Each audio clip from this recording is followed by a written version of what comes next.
Quantum Laser Pointers brings you the infamous double-slit experiment right in the palm of your hand. Variations of this experiment spurred public debates between Albert Einstein and Niels Bohr on the true nature of reality. It's been called the granddaddy of all quantum weirdness. This convenient and affordable double-slit laser was designed for personal enjoyment and education.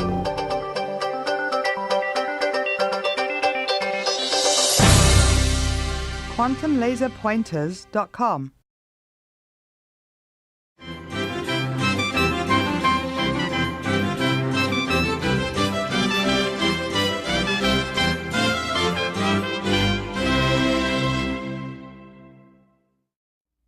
In the previous two lectures, I discussed how some stars at the end of their lives can form black holes, at least in principle. Specifically, we think that powerful gamma-ray bursts may signal the birth of black holes, either through the collapse of a massive star at the end of its life or through the coalescence of binary neutron stars. But is there actual evidence for the existence of so-called stellar mass black holes that form from such collapsing stars? Just because the equations permit their presence and some types of powerful explosions are thought to produce them, do they really exist? Are black holes science fact or fiction? Well, the only way to really be certain is to find actual black holes in nature. But given that light doesn't escape from black holes, one can't see them directly, so this might not be so easy, you know? Plus, recall that stellar mass black holes are small. A 10 solar mass black hole has a Schwarzschild radius of only 30 kilometers, about 20 miles. So viewed from a big distance, many light years away, such a black hole would look really tiny, just like a little dot in the sky. So it's not so easy, You can't just look up at the sky with your naked eye and see a black-looking region and say, oh, there's a black hole.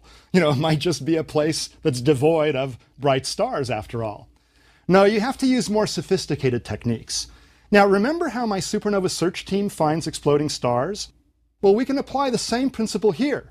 We can take photographs of the sky and simply look for arrows.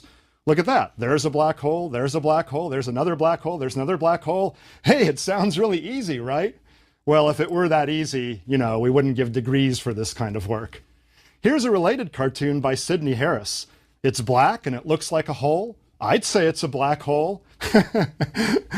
If only science were that easy, That reminds me actually of another joke. Where do you find black holes? Well, in black socks. My students at Cal have to put up with me every day, right?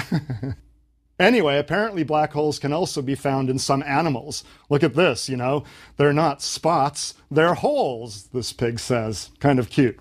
All right. Turns out that you can see a beautiful looking black hole in the sky if you ever witness a total solar eclipse. Now, I've seen a lot of them. And to me, it's just striking how the sun looks like a black hole in the sky. But really, it's just the moon blocking the sun's bright disk, the photosphere, allowing one to see the beautiful, tenuous corona in its full glory. But it just looks like a black hole hanging there in the sky. It's just wonderful.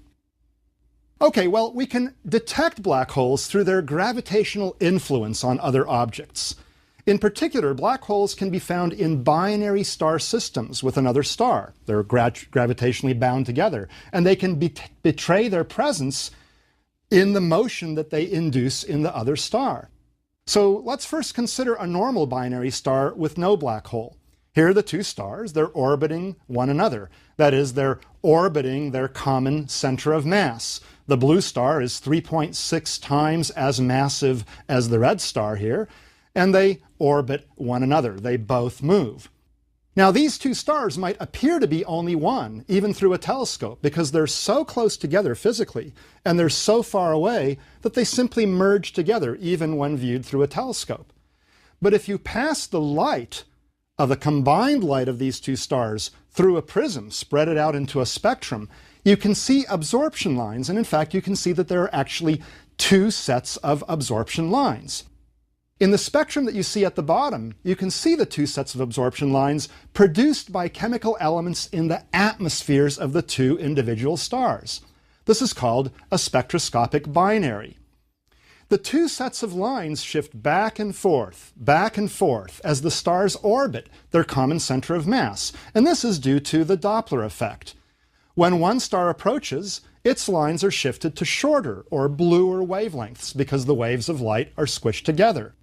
You've all heard this effect. When a siren is approaching, the pitch sounds high for the same reason.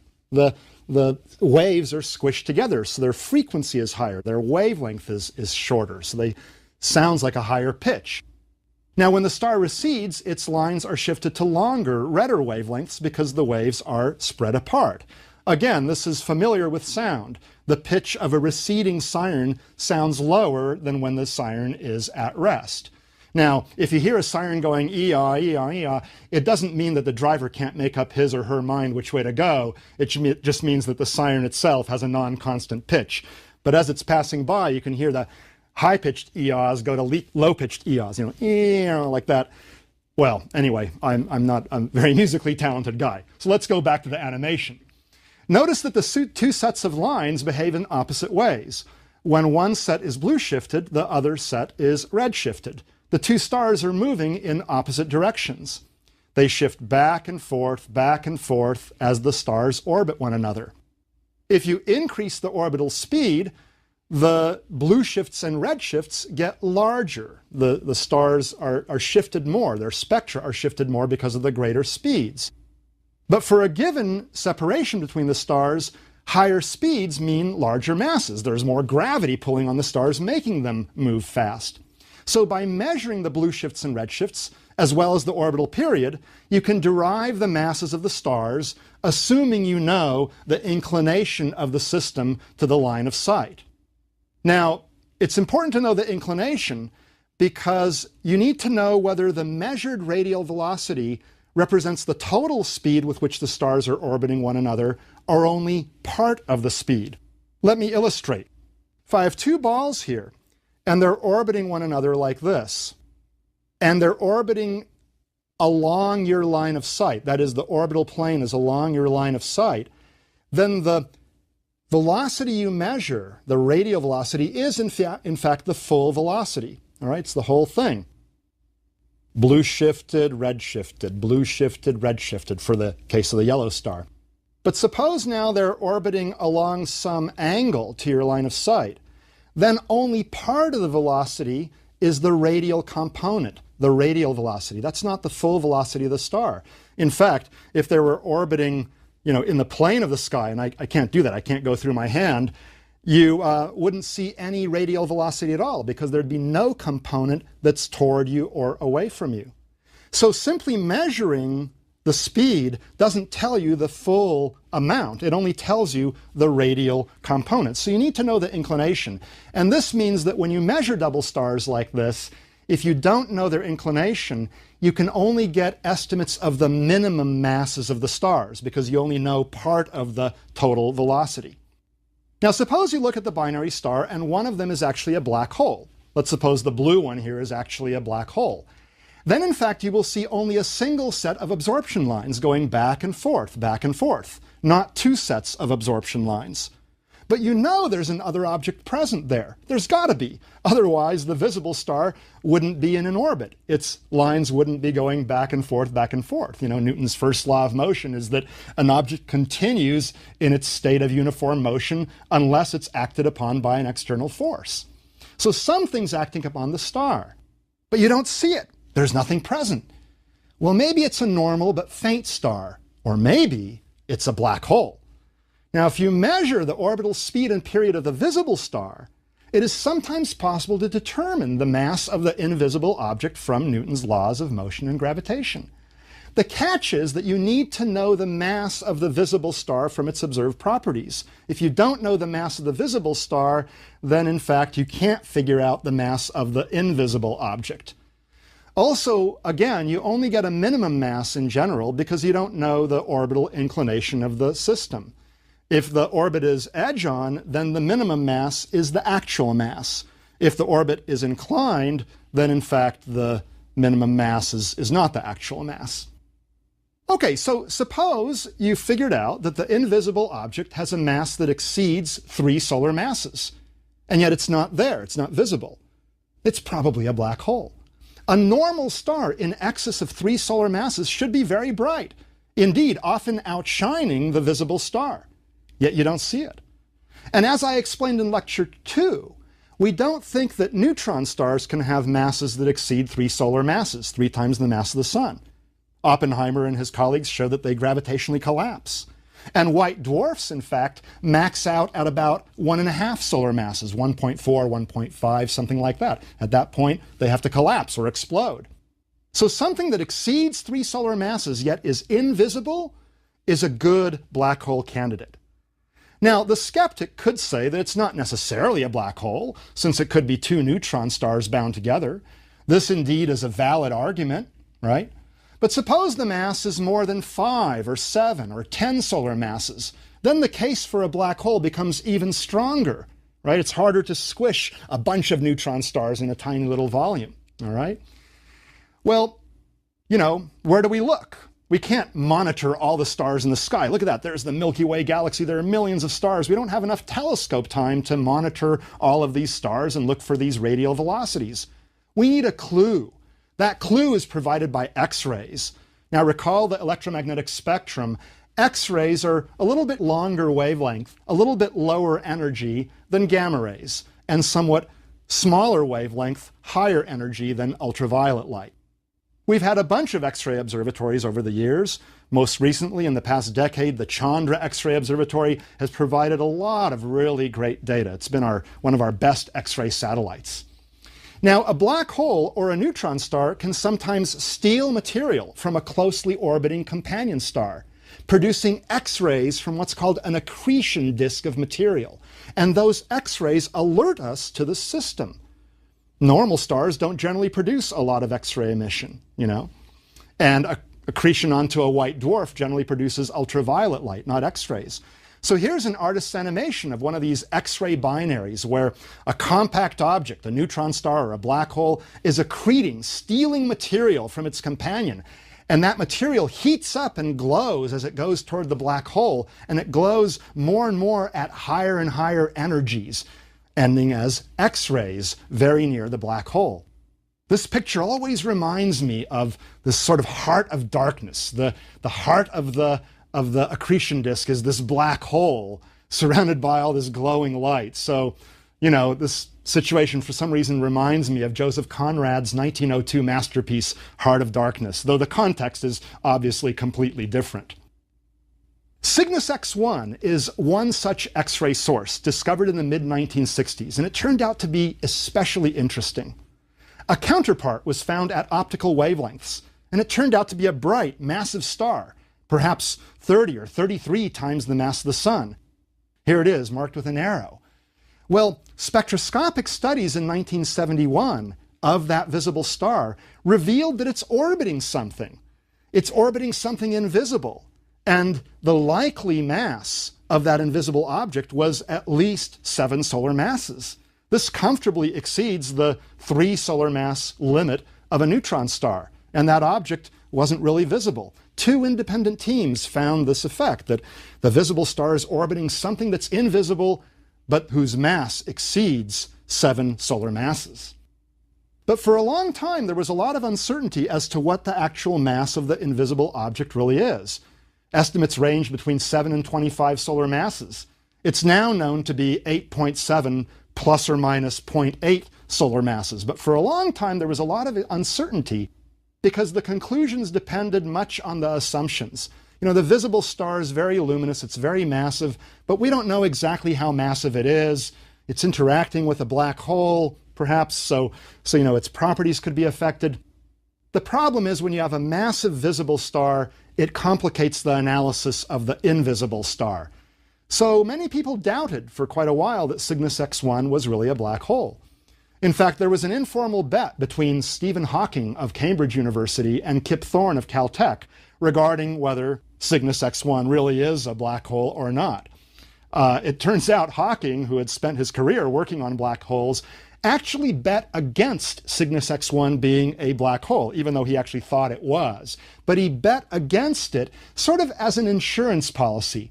If it turned out not to be a black hole, then his scientific work on black holes would have been wasted. but at least he would have gotten a nice little consolation prize, a magazine subscription. Now, he conceded the bet to Thorne in 1990 when the evidence regarding Cygnus X1 became really pretty secure. He was 95% sure that it was a black hole.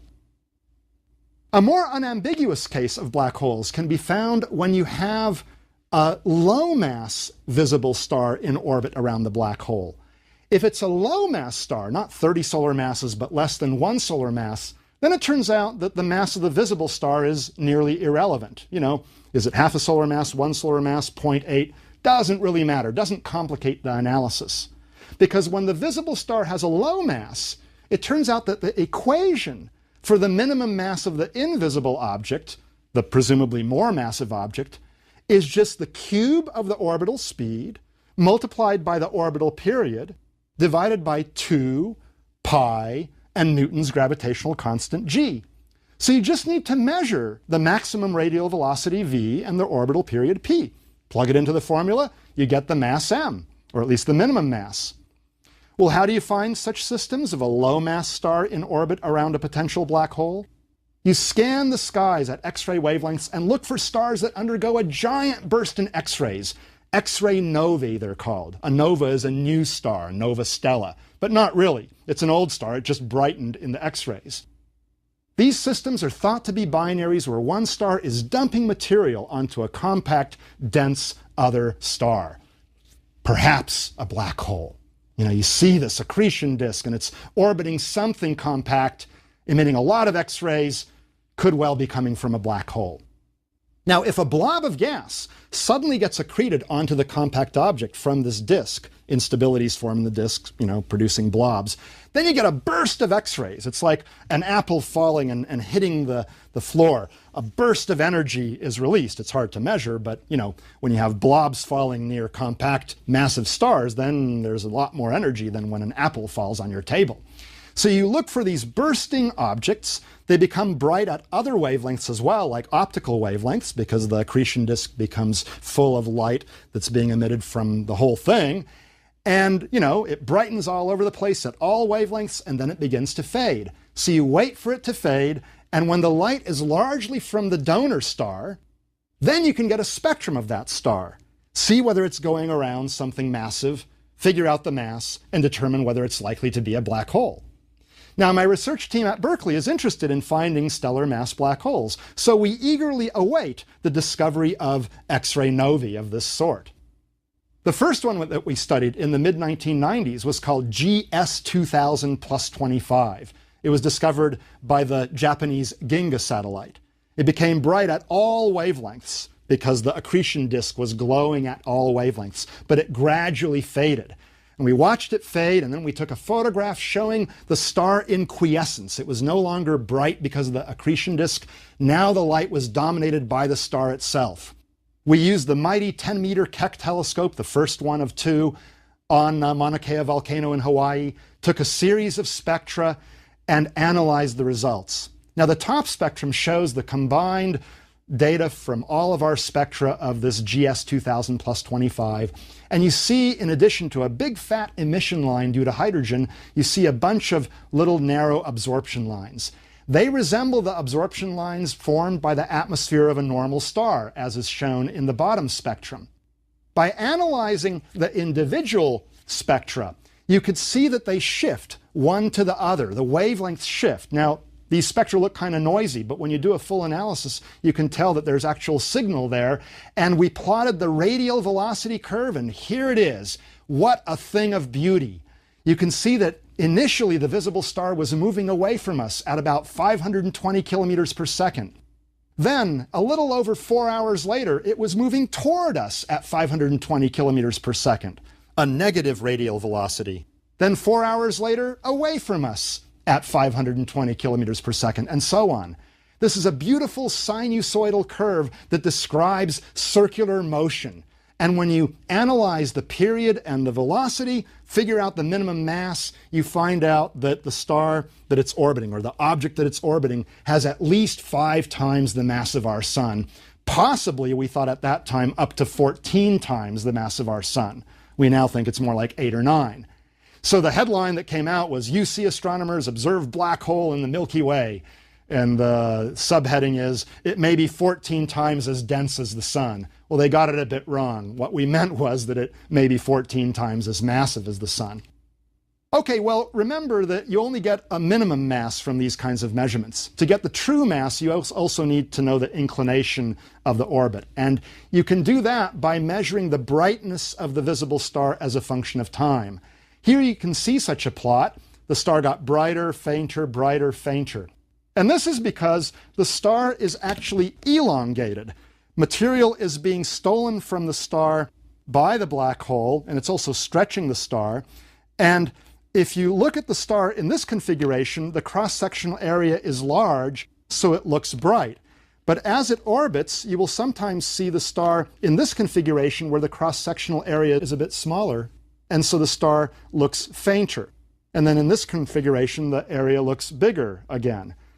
Now, obviously, if it were orbiting in the plane of the sky, then the cross-sectional area would not change. And so the amount of change depends on the inclination of the orbit. And by measuring the light curve in this way, we can estimate the inclination. We can also then figure out how much the star really weighs. If we know its minimum mass and we know the inclination, we can figure out more probably the total mass. And the result for GS2000 is that it's between 8 and 9 solar masses. So the dark object is that massive. It's very difficult to have a cluster of neutron stars all bound together within a little tiny volume orbited by a star in only 8 hours. So the most likely conclusion is that this really is a black hole.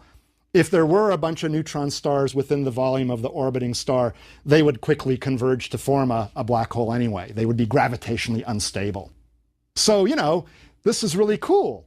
A black hole, 8 to 9 times the mass of the sun. Well, we now know of about 24 such stellar mass black holes, and my group at Berkeley found several of them. Here's a diagram or a schematic showing their configurations. At the upper right, you can see the distance of Mercury in our own solar system from the sun, about 0.4 astronomical units, or 40% of the 93 million miles, the distance between Earth and the sun.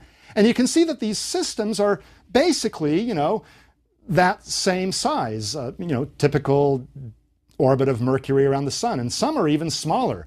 The one at the lower left, called QZ Vulpeculae. That's just another name for GS2000 plus 25. So that one's really just a little guy, even compared with our solar system. So it's really neat, looking at these things. And, we announce these things at conferences. And in fact, there's a joke I saw once, a cartoon where the astronomer is announcing a black hole to a conference, and he says, "You can imagine my surprise when repeated spectroscopic analysis demonstrated that black holes are actually very blue." He said something like this, Well, they're not blue, they're black, but anyway. Well, a very new result, announced in October of 2007, was a stellar mass black hole in a galaxy about 2.5 million light years away, a galaxy known as M33. It's in our local group of galaxies, but it was notable in that this was the first black hole in a galaxy that was not the Milky Way or the two Magellanic Clouds, the two main dwarf galaxies that orbit the Milky Way. So this is a really external galaxy. The other weird thing about this stellar mass black hole is that it was about 16 times as massive as the sun. So we were alerted to its presence from the X-ray image. Here you can see the optical image compared with the X-ray image. That pinpoints the location of the object, and measurements by Jerry Orosz and his collaborators at the San Diego State University showed that the visible star is 70 solar masses, one of the most massive stars known, and it's being orbited by a black hole 16 solar masses. At that time, the most massive stellar mass black hole. That's kind of cool. On the other hand, if you look at this impression, we don't really know that this is what it looks like. These are artists' impressions. We would love to see these black holes in such detail, but right now we can only infer basically the presence of the black hole and the approximate properties of the massive star. Mind you, we've never seen such details as are often shown in newspaper and magazine articles. Okay, well, the fame of this M33X7 object was fleeting. because just 2 weeks later, a group of astronomers at Harvard announced that they had found a roughly 30 solar mass stellar black hole. And that was just 2 weeks later. That was found in a galaxy called IC10, a scrawny looking galaxy like this. There were reasons to doubt this conclusion that they had found this black hole because, in fact, one key spectrum that the researchers used was suspect. It had a flaw in it.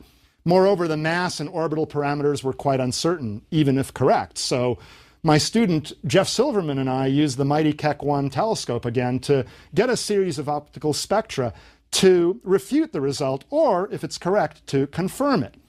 So here you can see on our optical guide camera image the optical counterpart of this X-ray source. We took a series of spectra, and lo and behold, we found that it had emission lines that shifted back and forth, back and forth.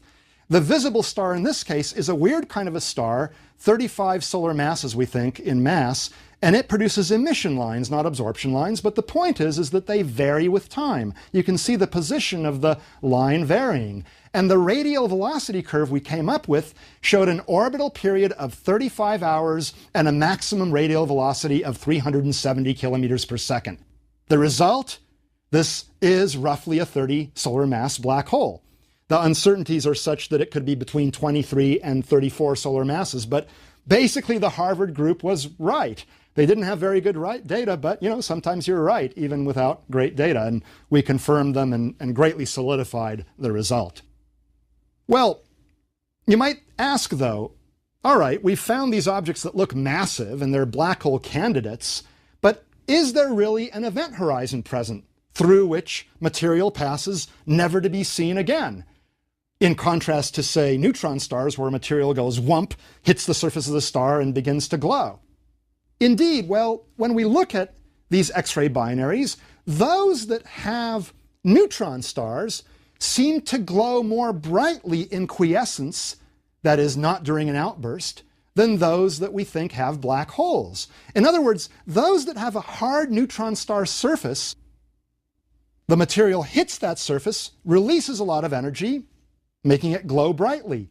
Whereas those systems that have an event horizon, a black hole, trap the material and it doesn't glow brightly. So this is evidence that these systems where dynamically we think that there's a black hole present really do have a black hole because they're fainter in quiescence, not during outburst, than those systems which have a neutron star. In fact, there have been some data that show evidence for the swirling in of material. Swirling in like blobs of material, getting closer and closer to the black hole, fading gradually from sight and becoming more and more redshifted. The light gets gravitationally redshifted. And there's no burst of energy when the thing hits a surface because there is no surface. We think it really went through an event horizon. And this animation reminds me of Poe's story, Edgar Allan Poe's story, A Descent into the Maelstrom, written in 1840. I became possessed with the keenest curiosity about the whirl itself. I positively felt a wish to explore its depths, even at the sacrifice I was going to make. And my principal grief was that I should never be able to tell my old companions on shore about the mysteries I should see. Oh man, he's descending into the maelstrom. You can also get information about the spin of the black hole, and that's because the last stable circular orbit around a non-rotating black hole is at around 3 Schwarzschild radii. But around a rotating black hole, you can have stable orbits that are closer in than 3 Schwarzschild radii. So the gravitational redshift of gas is higher near a rotating black hole than near a non-rotating black hole, because the gas tends to be farther away near a non-rotating black hole than near a rotating black hole. And we do have X-ray evidence of greater gravitational redshifts near rotating black holes than near non-rotating black holes. Additional evidence for spin of black holes comes from these clumps of material that are spiraling in. By measuring them in X-rays, you can get the orbital period and the speed of the blobs, and you can figure out that, in fact, they're so close in that they wouldn't exist unless the black hole is spinning. Non-rotating black holes simply don't allow stable orbits that are such short periods? All the stuff is farther out. Well, some of these objects, in swallowing material from the companion star, form what's called jets. Indeed, sometimes these jets have material flowing out at a good fraction of the speed of light. If you look at an animation of the black hole stealing material from the companion star, you can see the accretion disk, but also a jet of radiation and particles emerging from the vicinity of the black hole. Let me emphasize that this is energy that's being channeled not out of the black hole itself, not from within the event horizon, but rather from a region surrounding the black hole. Newspaper articles and magazine articles often get this wrong. The jet is emerging from the vicinity of the black hole, not from the black hole itself. And a great case of this was a star called SS433. For a long time, we didn't know whether it was a neutron star or a black hole, but in fact, it has two jets like this. You could see them emerging at about a quarter of the speed of light. And more analysis has shown that that compact object really does appear to be a black hole because it has a mass of 16 times the mass of the sun. Wow. Well, black holes, or dark stars, exist. Astronomers are about 99% sure of the existence of stellar mass black holes. It's ironic that Einstein initially thought that black holes were just a mathematical oddity stemming from his own equations of general relativity. Here he is, sad. Perhaps he's sorry that the black holes were even suggested from his theory. Imagine what his reaction would be now if he were alive to see the amazing evidence for black holes. Perhaps his reaction would be something like this. I don't know. Well, though the evidence for stellar mass black holes is strong, we will see in the next lecture that there is even better evidence for a supermassive black hole in the center of our Milky Way galaxy. Stay tuned. Neutron stars. But is there actual evidence for the existence of so-called stellar mass black holes that form from such collapsing stars? Just because the equations permit their presence and some types of powerful explosions are thought to produce them, do they really exist? Are black holes science fact or fiction? Well, the only way to really be certain is to find actual black holes in nature. But given that light doesn't escape from black holes, one can't see them directly, so this might not be so easy, you know? Plus, recall that stellar mass black holes are small. A 10 solar mass black hole has a Schwarzschild radius of only 30 kilometers, about 20 miles. You know, so viewed from a big distance, many light years away, such a black hole would look really tiny, just like a little dot in the sky. So it's not so easy, you know? You can't just look up at the sky with your naked eye and see a black-looking region and say, oh, you know, there's a black hole. You know, it might just be a place that's devoid of bright stars after all. No, you have to use more sophisticated techniques. Now, remember how you can see absorption lines, and in fact, you can see that there are actually two sets of absorption lines. In the spectrum that you see at the bottom, you can see the two sets of absorption lines produced by chemical elements in the atmospheres of the two individual stars. This is called a spectroscopic binary. The two sets of lines shift back and forth, as the stars orbit their common center of mass, and this is due to the Doppler effect. When one star approaches, its lines are shifted to shorter or bluer wavelengths because the waves of light are squished together. You've all heard this effect. When a siren is approaching, the pitch sounds high for the same reason. The waves are squished together, so their frequency is higher. Their wavelength is shorter, so they sounds like a higher pitch. Now, when the star recedes, its lines are shifted to longer, redder wavelengths because the waves are spread apart. Again, this is familiar with sound. The pitch of a receding siren sounds lower than when the siren is at rest.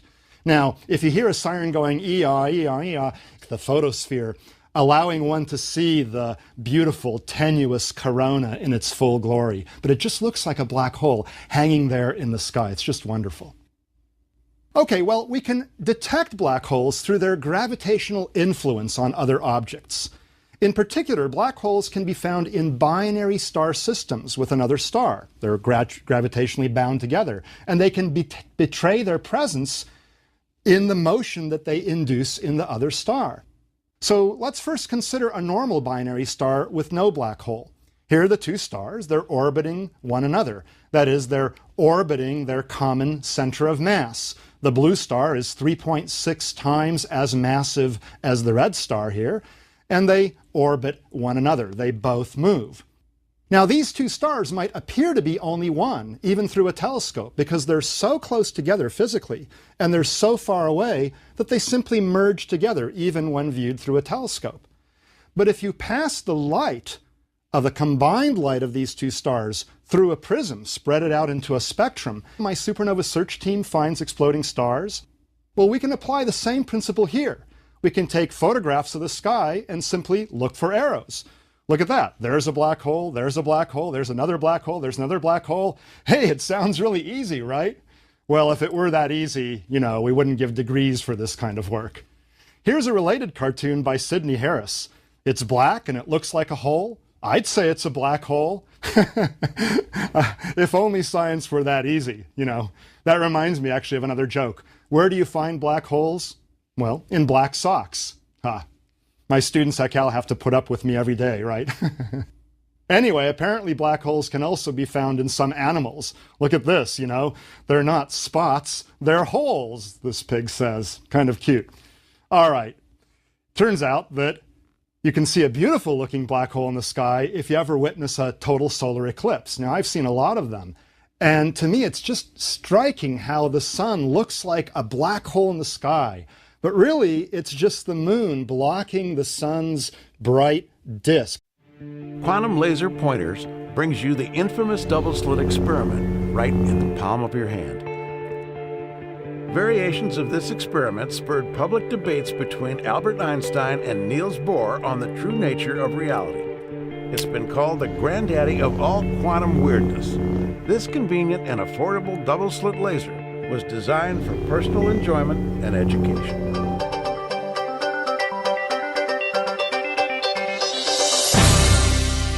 QuantumLaserPointers.com.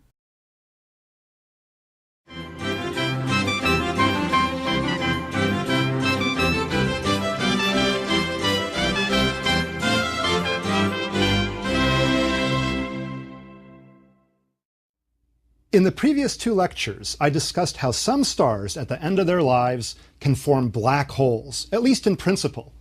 Specifically, we think that powerful gamma-ray bursts may signal the birth of black holes, either through the collapse of a massive star at the end of its life or through the coalescence of binary